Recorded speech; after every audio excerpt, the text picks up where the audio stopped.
Le schéma initial, si vous voulez, des classes inversées, moi je l'explique en disant il va à la rencontre de choses dont j'ai déjà parlé quand j'ai dit l'importance de l'espace-temps.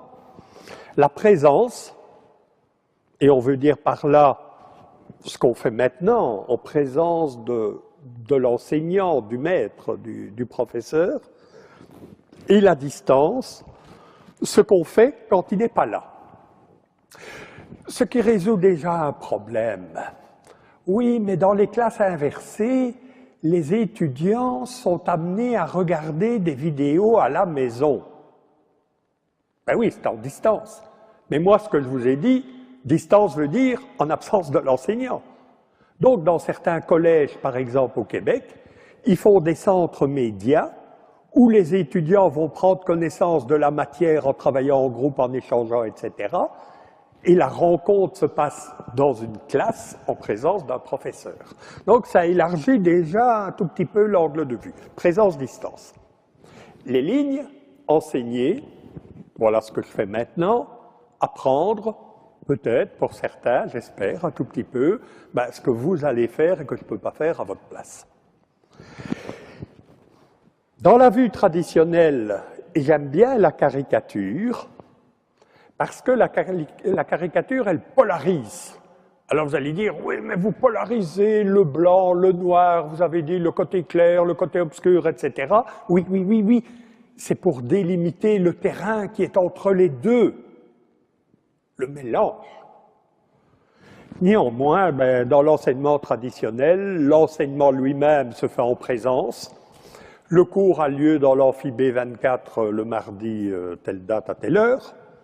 Et l'apprentissage, bien souvent, puisque c'est un processus irréductiblement personnel, je me retrouve chez nous en Belgique, on dit le blocus, c'est les semaines qui précèdent les examens, en disant, mon Dieu, comment je vais mettre tout ça dans ma tête.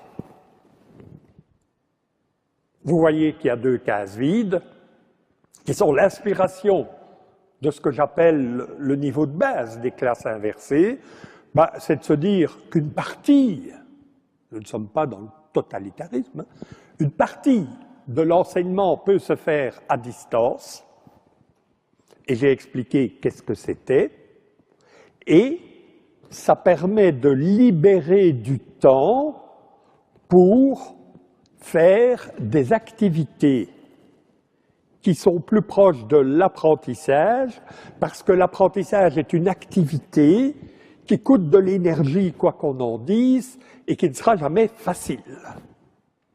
Et donc, je vais mettre en place des éléments facilitateurs d'apprentissage qui sont basés sur l'apprentissage collaboratif, l'apprentissage par problème et toutes ces choses-là.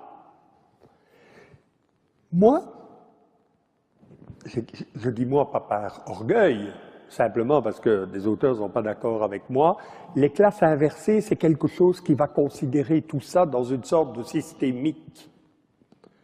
Les classes inversées, c'est mon avis à moi, c'est une façon de voir les choses, mais ce n'est pas opposé à un moment donné où le prof fait du transmissif.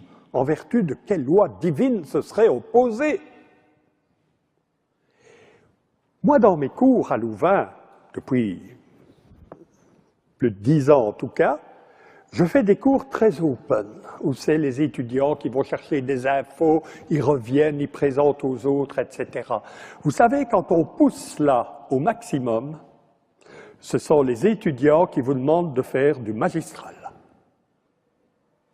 Ils me disent, oui, monsieur Lebras, c'était bien, on a échangé et tout, mais vous, qu'est-ce que vous pensez? Comment vous voyez les choses? Oui, mais il y en a quand même qui ont dit ça et d'autres qui ont dit le contraire. Qu'est-ce qu'on fait, nous, avec ça? Et donc, vous voyez le rôle de l'enseignant. Il est comme aspiré et inspiré en même temps par les étudiants eux-mêmes. Donc, s'il vous plaît, n'opposez pas. Appliquez le troisième principe que je cite, le principe de variété. Nous sommes des humains, nous ne sommes pas des particules élémentaires. Nous avons des styles d'appréhension de la réalité, des styles d'apprentissage, comme on dit, ceux qui sont holistiques, sérialistes, auditifs, visuels, je ne sais même pas si ça existe, peu importe. Nous avons des façons différentes d'apprendre, et en plus, pour un même individu, ces façons sont encore différentes en fonction des contextes. Alors là, et peut-être que cette idée de classe inversée nous pousse finalement à réfléchir à d'autres façons de faire.